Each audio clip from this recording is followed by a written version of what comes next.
അപ്പൊ നമ്മളെ കടം വാങ്ങുമ്പോ ന്യായം വേണം. അതേ സമയത്ത് ഒരാൾക്ക് ജീവൻ നിലനിൽക്കാനുള്ള ഭക്ഷണം കഴിക്കാൻ കടം വാങ്ങാതെ നിർവാഹമില്ല, വീടാനുള്ള വഴിയില്ല. അങ്ങനെ മരിച്ചുപോയാൽ റഹ്മത്തുൽ ആലമീനായ മുത്തനബി സല്ലല്ലാഹു അലൈഹി വസല്ലം നമ്മുടെ കടം ഏറ്റുവാങ്ങും. മുഹമ്മദുർ റസൂലുള്ളാഹ് സല്ലല്ലാഹു അലൈഹി വസല്ലം നീ പരലോകത്ത് കുടുങ്ങൂല. അതേ സമയത്ത് നീ ജാള് ബാളായിട്ടാണ് കടം വാങ്ങിയാലോ ആ കടത്തിന് ആരും ജാമ്യം നിൽക്കൂല. ആ കടത്തിന് നീ കുറ്റക്കാരനാണ്. ഇന്ന് കടം വാങ്ങിയത് കൊടുക്കണമെന്ന ബോധമില്ലാത്ത ആളുകളായി മാറി നമ്മൾ ഭൂരിപക്ഷവും.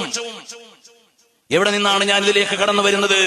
കടം വീടാനുള്ള വഴി ഹബീബായ തങ്ങളുടെ മേലെ സ്വലാത്ത് ചൊല്ലുമ്പോൾ മനസ്സമാധാനം കിട്ടും. മകൾക്ക് പുതിയ ആപ്പിളയായിട്ടില്ല, മകന് പുതിയ പെണ്ണിനെ കിട്ടിയിട്ടില്ല, വീട് വെക്കാൻ കഴിഞ്ഞിട്ടില്ല. ഏതേത് പ്രതിസന്ധി ഘട്ടങ്ങളിലും നിങ്ങൾക്ക് ചെന്ന് ചേരാൻ പറ്റുന്ന അഭയസ്ഥാനം ഏതാണ്? അതല്ലേ ലൈസ ലനാ ഇല്ലാ ഇലൈക ഫിറാറുനാ വഅയ്ന ഫിറാറുൻ നാസി ഇല്ലാ ഇലർ റുസുലി. ഈ ഉമ്മത്തിന്റെ പ്രശ്നങ്ങൾ ചെന്ന് പറയാനുള്ള, ആവലാതി അവതരിപ്പിക്കാനുള്ള കേന്ദ്രം എവിടെയാണ്? അത് വേറെവിടെയുമല്ല, മദീന എന്ന ദർബാറാണ്. നമുക്ക് ചെന്ന് സങ്കടം പറയാനുള്ള കേന്ദ്രം മുത്ത് റസൂലുള്ളാഹ് സല്ലല്ലാഹു അലൈഹി വസല്ലം.